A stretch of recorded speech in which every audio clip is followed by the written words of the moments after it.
I have been wondering if there is a future for designers. I've been wondering what role designers are going to fill in our companies in the future. What are they going to do with the skills and the practice they have been doing for the last 20 years? So I thought I would have to challenge myself to figure out, am I right about my belief that there is no future for designers? So I started to talk to design leaders and people within big companies around the world. And luckily, I got challenged. I changed my perspective, and I found some core elements that are connected to design that I believe, on the contrary, are going to be essential for companies to have in the future. Those are the things I'm going to talk about today. If you're here because you think I have the solution to the future or the exact answer to what's going to happen,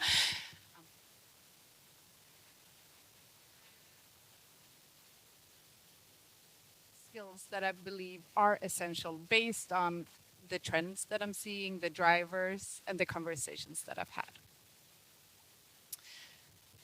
My name is Anna Borg. My title is I'm a partner at ManyOne, CEO and lead a lot of the commercial work with our global clients. But I think more importantly, I spent my last 15 years working within design or digital, rechanging, reshaping things, because I'm passionate about the future and the things we yet not understand or can see. And I'm very intrigued by understanding how our brain works so that we as humans can move towards that future and get excited about that future. So I'm hopefully going to nudge you a little bit today. If you get frustrated at me, if you get irritated or angry, that's fine. I'm not here for you to like me. Hopefully some of you will. But hopefully also some of you will be like, what the hell is she talking about? Like, I don't believe in that. And that's fine. Because at the end of the day, I want you to have something concrete, a few sets of skills that you can bring with you home. So when you go to bed tonight or when you're meeting a colleague tomorrow, you can talk about these skills and figure out if, is this something that I should work towards? Is this something I should lead my team members towards? Or is this something I should start influencing in our company today?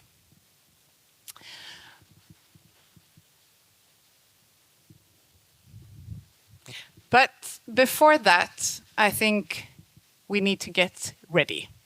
And no matter if you're here like in person or some people might watch it later digitally, I think I will ask you to start leaning in.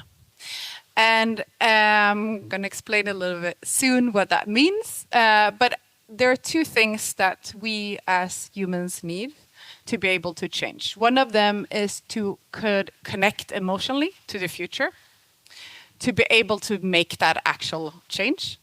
And the other thing is for whoever of you that are a leader or a manager, it's your role and your responsibility to have the ambitions to see a future, to have a path for the people and the organization you're leading.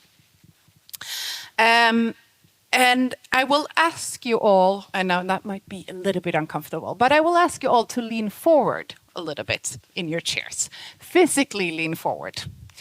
And the reason why I ask you to do that is partly because you will tell your brain that there is something interesting and important that's coming up, so I should be attentive and listen. And luckily for me, it will feel like you're interested and will listen, so it's a win-win, hopefully. But let's start out by understanding a little bit where design comes from.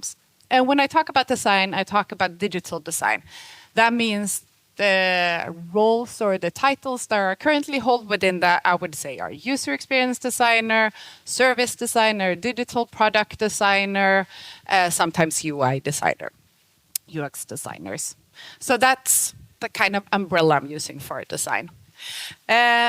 The seeds of the digital design started in 1940s. Then we're starting to see the first studies on how humans are interacting with machines. This was back in the Second World War, and people were starting to track how the weather was looking, and therefore could calculate better on what type of, I would say, I don't know the exact term here, but what type of weapons and war plan to strategies to set out. Then when we're going into the 1990s, this is actually when, as you know, internet are starting to move into people's home. We have Donald Norman here, one of the first designers at Apple, coining the term user experience. In the 2000s, we're seeing design becoming commercialized, or I would say not necessarily design, but user experience. I had a conversation with Peter Merholtz, this guy here. He is one of the founders of a company that was called Adaptive Path. Back in the days, acquired by Capital One, and we were talking about the future and what will happen with design in the future. And he said, well, the thing was, at the start, we didn't sell design. We were selling user experience because no one had budgets for design and no one wanted to buy design and no one understood design. But we were talking about it as user experience. And he said, but later we started to sell design. It was still the same thing. It was just another name. Then we have the 2010s when companies like IDEO and others are starting to widely apply design thinking within organizations.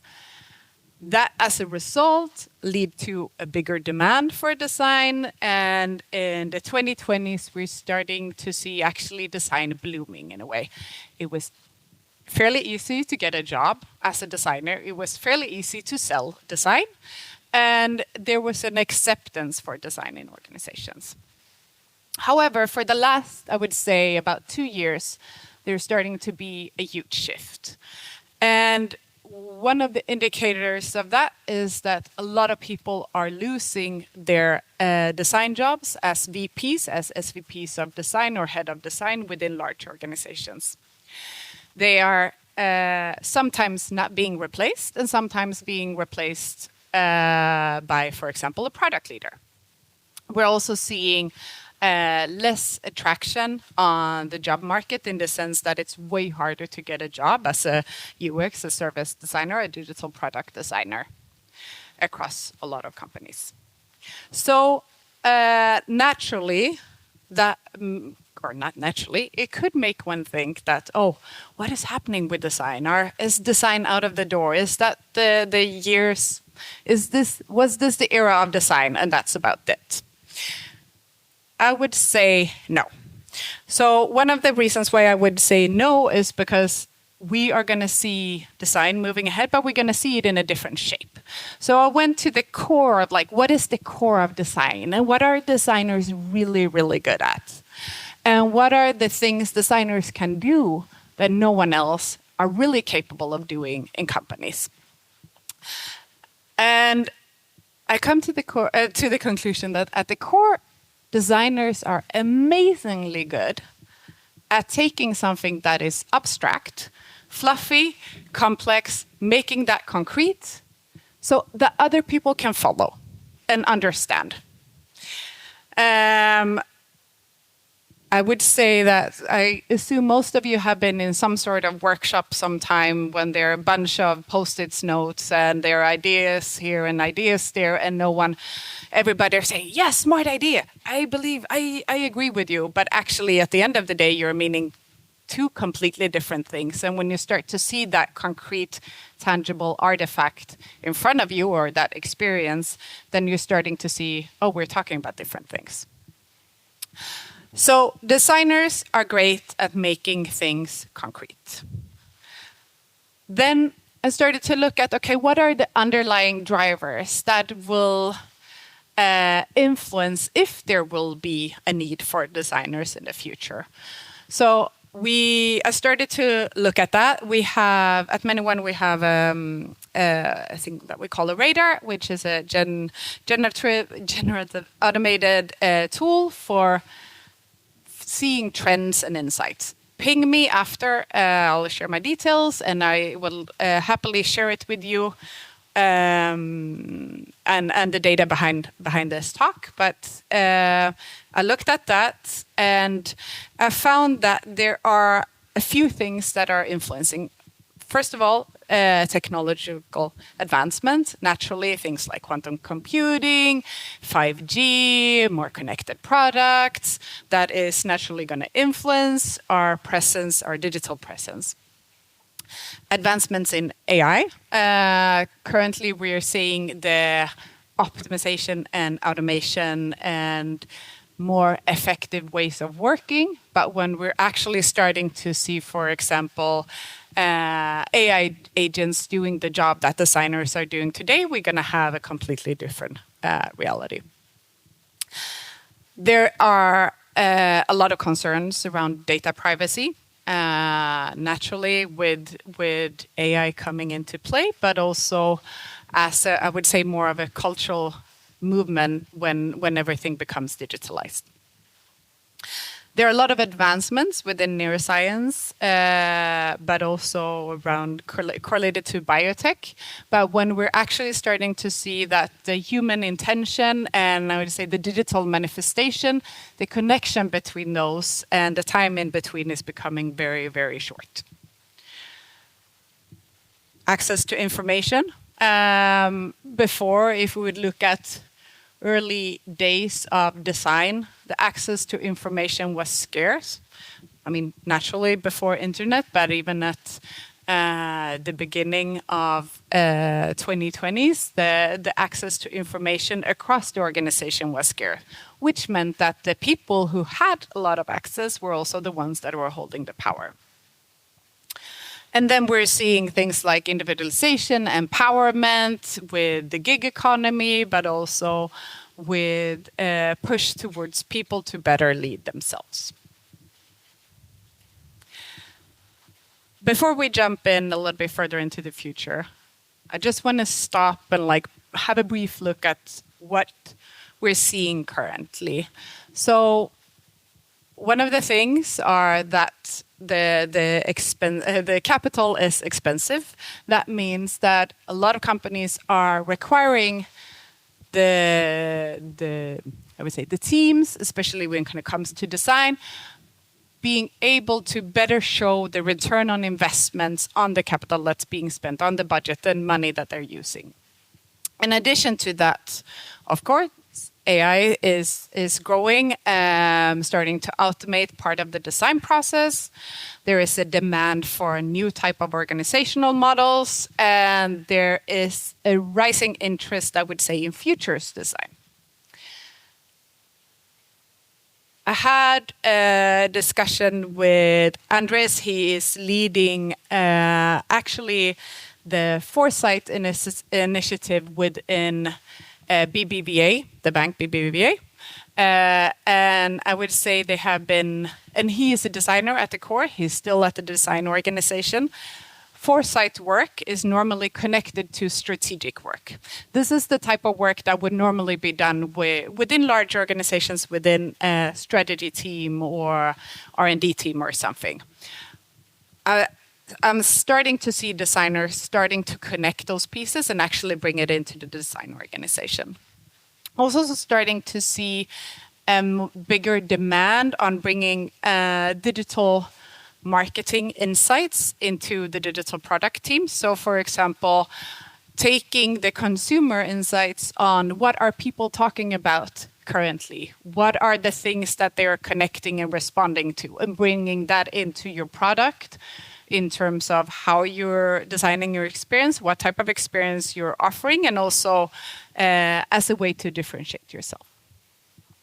We touched upon AI, and we touched also upon starting to be able to show the return on investments on the design work that's being done. So as an example, that you or a design team or a design leader or product leader are not talking about this is the new interface that we designed, but rather talk about this are the amounts of hours we have saved for the customer service due to the work we have been doing.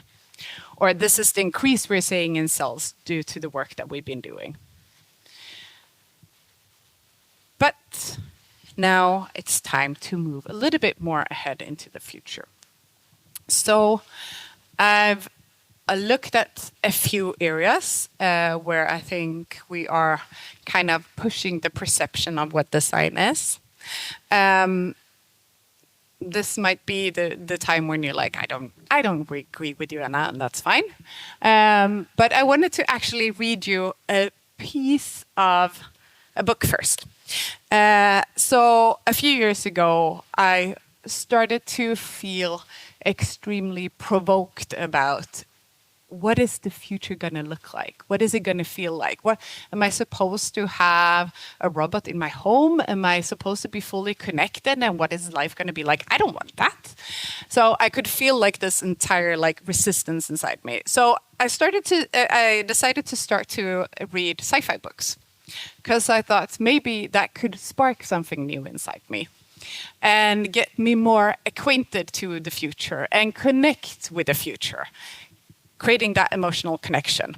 So what I'm going to read to you now are probably not going to be anything that's mind-blowing, and that's not the purpose of it. But I just wanted to share a piece of this fantastic book. It's called A Sound for the Wild-Built, which is about the character called Dex. Dex refers to themselves as a they. So that's the reference. And then they have met a robot. So the humans and the robot used to live together, and then for centuries they were living in different parts of the world, and now suddenly Dex and Mocap are meeting. And they've just been making dinner together. And Dex are thinking about why is it comfortable to cook food together, but it isn't comfortable to eat together. And they says, that's it. Moscap blinked, the robot. That's what? They set their fork back down and I figure out what's wrong. Is? Moscap glanced around. Is something wrong? Yes.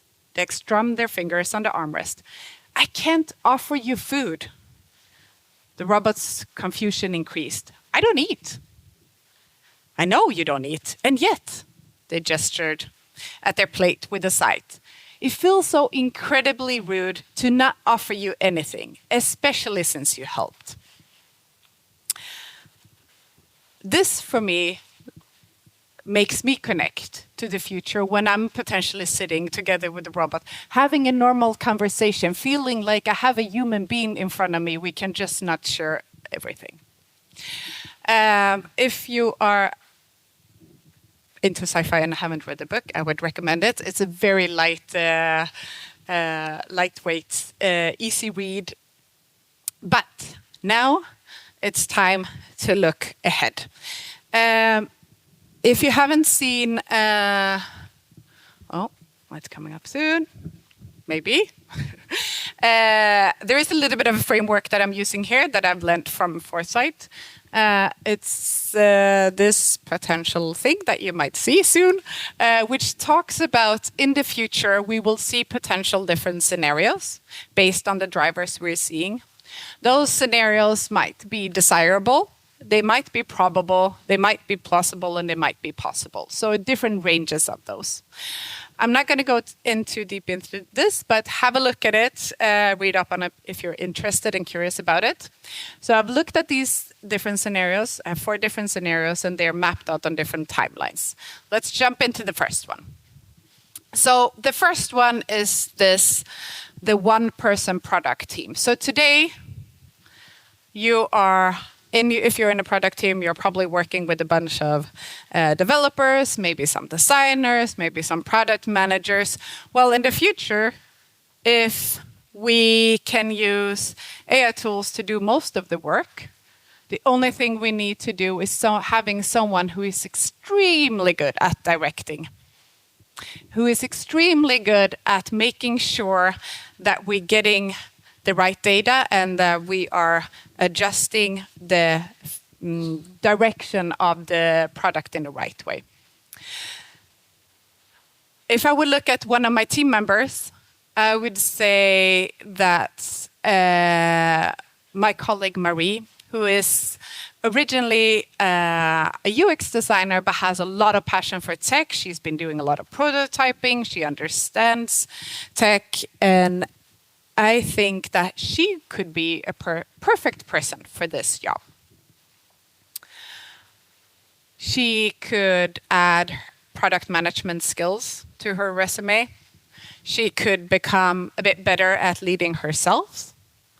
And she could become better at understanding what type of data do I need when, and making sure that she directs the tools that she will have available for her to do the job.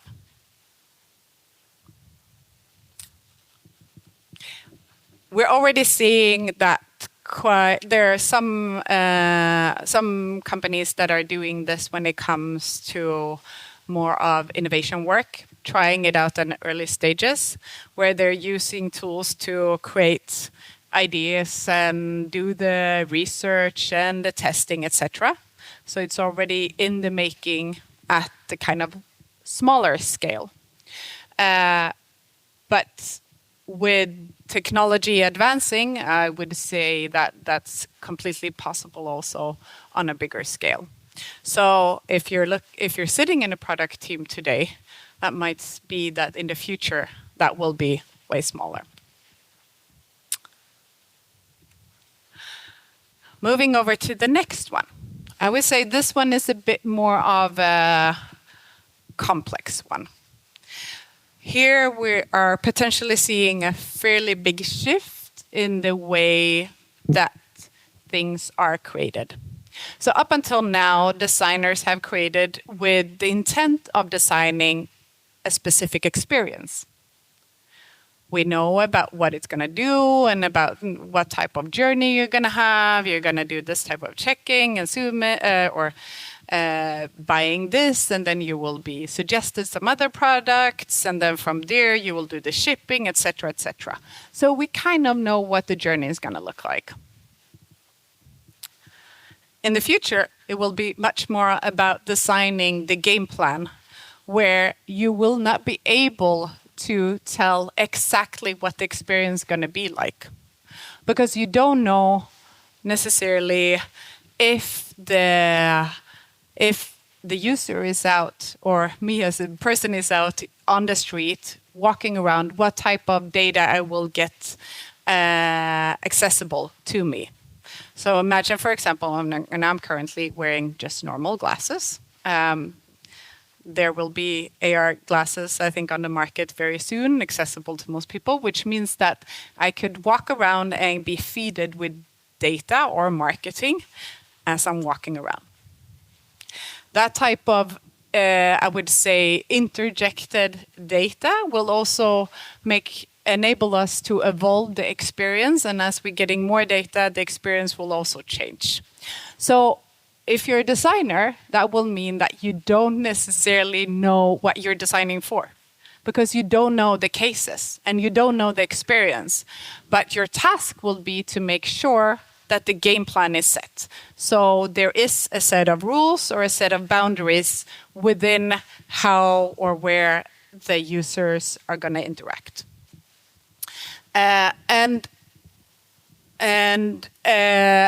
If I would look at some people that are more, I would say, inclined to be able to be successful within this space, I would say people who are extremely good with chaos and complexity. So I have a colleague, Marcus. He's not very good at following rules. This is going to be amazing for him. He's super creative, so that's a good one. I think what will need to be added to the set of skills that are going to be needed here are, for example, the understanding of the ethical constraints and the legal constraints. How do you make sure that you're using and are requesting the right type of data? How are you making sure that you still have the right type of brand manifestation. So if you can't really control the experience, how do you make sure that your brand are getting the right type of, that people are experiencing the right type of brand? I think also there is an opportunity for more specialized roles within this scenario where you might hone in a lot on the data part, meaning how do you make sure that through whatever potential experience that is happening, that you're requesting the right data and using the right type of data in the experience. Third one will be that designers are moving over to become the corporate leaders. I think that designers are actually the best trained people to run companies. And the reason for that is because at the core, people are trying to make sure that there is something else that other people can follow, something that's tangible, but they're good at testing, experimenting. And when things are constantly changing, we can't build companies based on plans. We need to build companies based on gathering insights and removing uncertainties as we go. We need to have an agile and adaptive mindset. So I think designers can definitely step in here.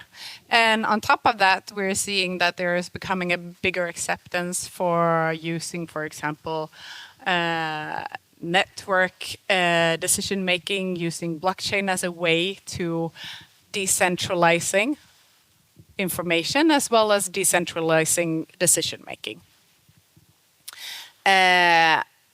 So there is a great opportunity for someone like, that's a good example. I wish I had a really good one here. Maybe my other colleague, Marie, who has an inclination to understand what type of governance models are we using today. She is curious about finance and understanding the numbers, understanding how to run an organization. And I think at the core, it's more about breaking your perception of what a designer should do or who they should be to be able to move into this space. Fourth, last one, the neural interface designer. When we are going to be able to just think something or not even think something, when our brains are going to be able to send a signal and from that trigger some sort of digital manifestation, we're going to have different types of experiences that we have today. That will, of course, require a lot of, or I would say, hopefully, it will mean that the ethical aspects comes into play into this field at an early stage. You will need understanding of how does the brain work, but also how do we as humans work? What are the behaviors that are triggering different things? What are the psychological effects? And what is the emotional intelligence behind it?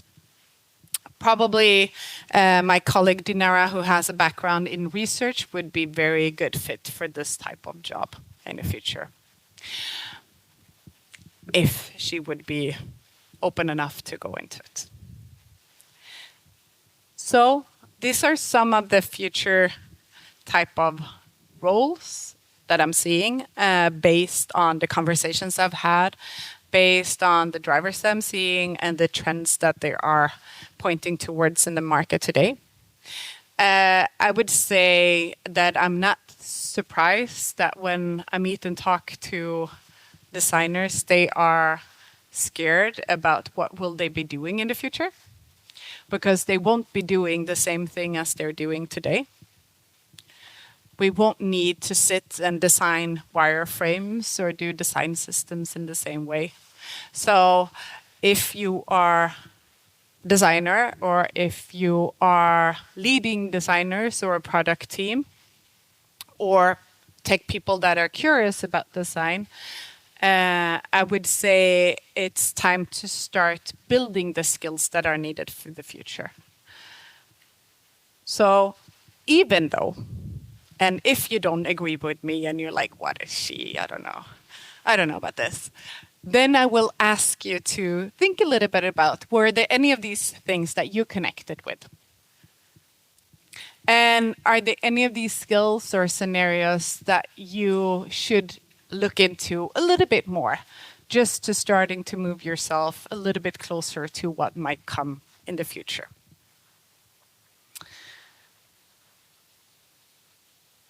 That was that. Please reach out. I would love to collaborate. I would love to just have a coffee conversation, share some of my material as well as the drivers and trends.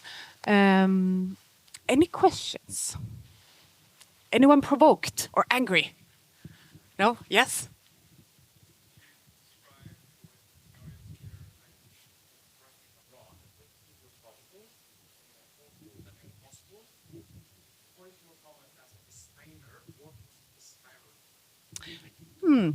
I think that's a good question. I would say depending on. I would say that depends on you as an individual. I think the. Oh, okay. I think the first ones are super interesting. I think they were closer to the core. I think the fourth one is gonna happen probably, but it's gonna be it feels uncomfortable even for me. I feel uncomfortable when I think about being super connect and the way I'm thinking is going to trigger different reactions in my house or on my kids, whatever interaction there is with my kid. That makes me extremely uncomfortable.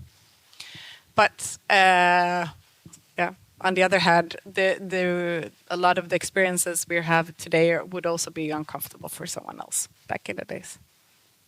How about you?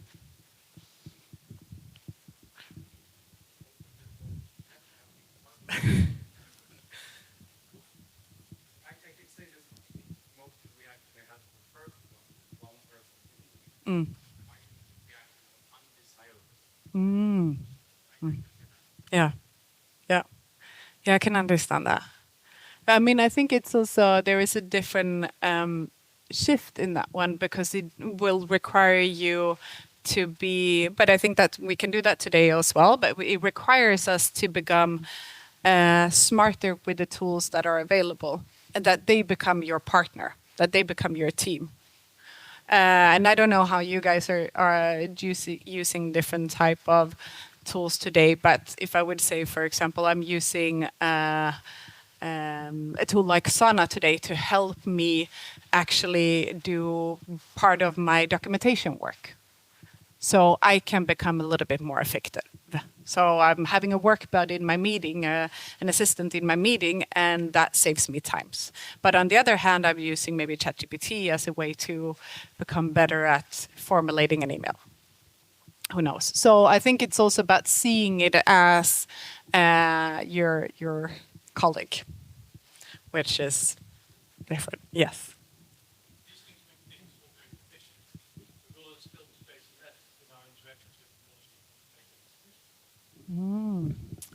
I think there will be, but and I think that driver, I would actually say, if we're looking at the from if I'm looking at it from a more of a financial perspective, I would say yes, because we will need it for from a brand perspective, because a lot of the things that are being created using AI tools today are becoming more generative. So, which means that our website are going to look the same and our products are and the experience are going to be the same. So without that challenge of creativity or that challenge of an additional beauty, I think it's going to be harder to differentiate yourself. So I think it's a kind of a brand challenge at a sense that will have impact across other things, of course, but I think it will be needed, but extremely challenged. Because what do you do if, I mean, already today, if you're would interact with Alexa, for example, in your home, you actually don't know which product you're using, right? You don't know if you're talking to necessarily Spotify or your radio channel or whatever. So I think that challenge is already there at the small kind of version, and we're going to see that even more accelerated. Other questions? Yes.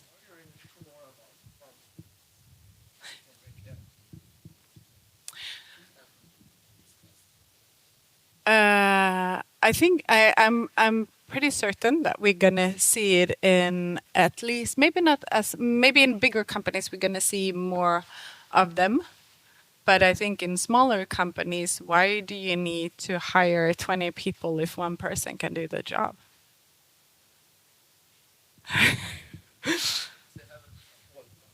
Yeah. But now you're no. I mean, if I would poke on that, it's like, yeah, but why do you need a human to be your bolt plank?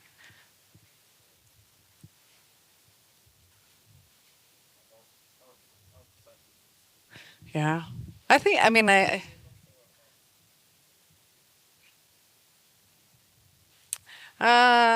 I mean, I think there is not one truth of anything, right? But there are definitely some data that are pointing to that machines are more creative than humans. So, yeah. I would challenge. I would definitely challenge in the sense of I do believe that one person can do a lot of the job. We're not there today, but I think we'll be there in a far, like, not too far off future in the head. I mean, if you can build an AI agent that will do all of your coding for you, why will you have 5 people doing the work? Like, that doesn't make sense to me. Then I think, but with that said, I think then it's also about us as humans and as leaders to actually find a different way to how do we actually use the capacity of humans in any way. I think maybe we have room for one last question. Yeah. No? Anyone provoked? Anyone nervous? Yes? What I want to do in the future. Yeah, so I'm a generalist, which means I was going to say I'm always going to be floating around now, but I like to learn new things, and I think we are having challenging time ahead of us. I think people are going to be in insecure spots when you're at the work. So I think there will be a need for a lot of support in terms of how do we make sure that we create a good culture in companies, and that you create a company that's fairly sustainable. Because if a lot of people are under stress all the time, afraid of, for example, losing their job or not having an income, then I think also we're gonna have a lot of pressure on that. But I don't know. I have a vision of myself when I'm 90, but I don't know what I'm gonna do up until then. So that will be for me to figure out. So, sorry. Yeah, yeah. I think no, we don't know. Oh, yeah. That's another topic. I would love to talk about that. You should ping me and we should have a coffee. Let's do that. Thank you, guys.